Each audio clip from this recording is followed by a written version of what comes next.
Hi, everybody. I'm so excited that it's Women's History Month and I get to work every day with a giant in the faith. So I thought it would be fun to find out what was it like pioneering in the early days of you coming up as a prophetess. Oh, do we go back there really? Well, it was very interesting. First of all, I really didn't know what I was doing. So it was kind of like There's no example. yeah, taking a day at a time. I didn't know other women ministers. I met some after a while, but I'm talking about as I'm starting, whatever, I really don't know. And of course, we're all pioneering the prophetic, frankly, because this was in the 80s, and, like early 80s, mid 80s. And I was traveling and preaching, driving from town to town. And, Wow. but, I really would love to have had somebody that I could call and say, they're really hating me over there. What did I do wrong, So, yeah, there was a lot of trial and error, but, and a lot of opposition. I mean, there's still opposition today, but it's a different kind of opposition. But yeah, I found out several things. I found out that church girls can be mean. Right? I remember the most common question people would ask me would be, well, where are your children? Oh. I wanted to say, I threw them in the garbage can. Don't you know? It's like after a while, I got asked that every single time. It's a loaded question. Yeah, and I want to say, do you think I'm a bad mother? I mean, what are you trying to say to me? And so, but I mean, the thing is, of course, Christ is doing a work in you. A work in you, in your character, in yourself, and so I think being a mother with smaller children, was a real challenge, certainly. And cried a lot of tears over that. And, but yeah, so it was very, very interesting.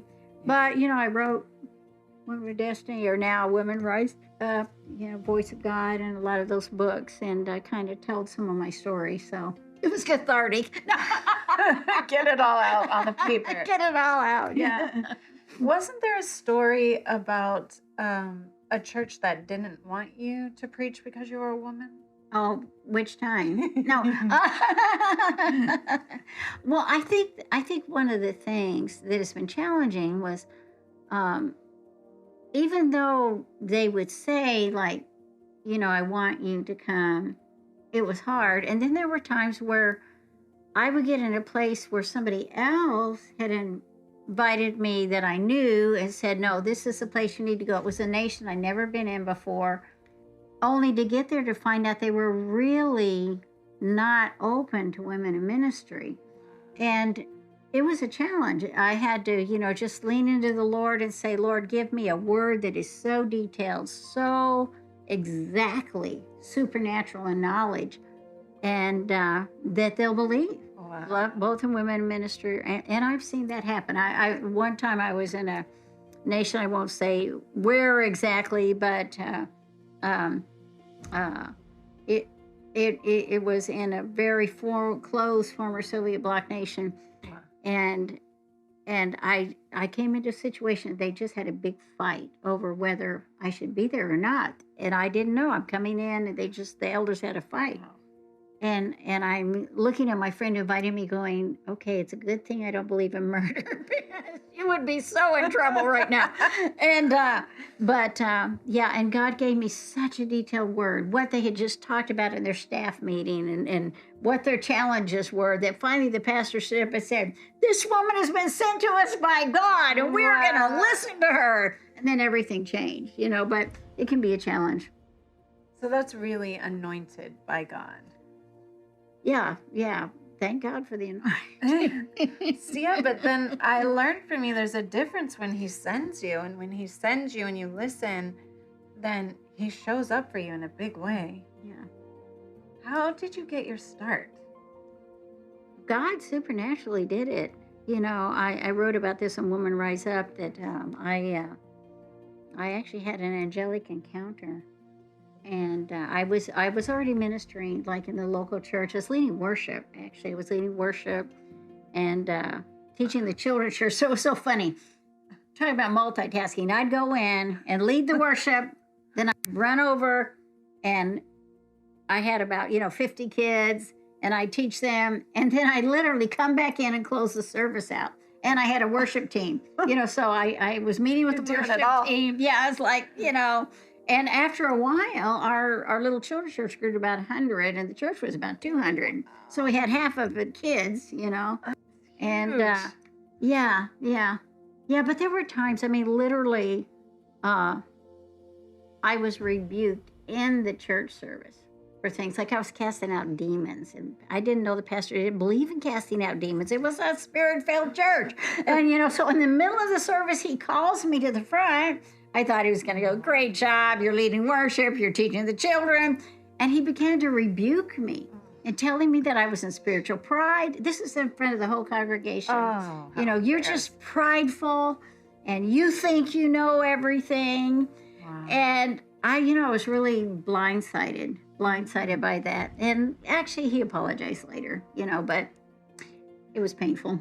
Yeah, that is. You've really pioneered the way for so many women and given so many women opportunities. You could just selfishly, hold the title for yourself, but instead you give others a chance to get up and say what God is putting on their heart. Like, where did that come from? Well, pain can be gain. I just think what I wish someone would have done for me. How much easier my life would have been. And it comes from being a mom. Mothers want their kids, even kids that are their spiritual kids, to do more and do better.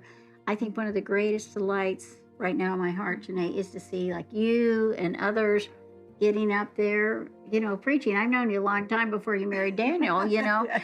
And just to see you come from a Bible school student, to traveling and speaking in different nations and things is very fulfilling. Oh, thank you so much. Yeah, just on behalf of so many women out there, I just want to thank you. Thank you for letting us stand on your shoulders. Welcome. And really, you're an incredible mom. Like the way that you're this amazing dynamo on stage, and then at home, just making sure everybody's fed and loved and taken care of.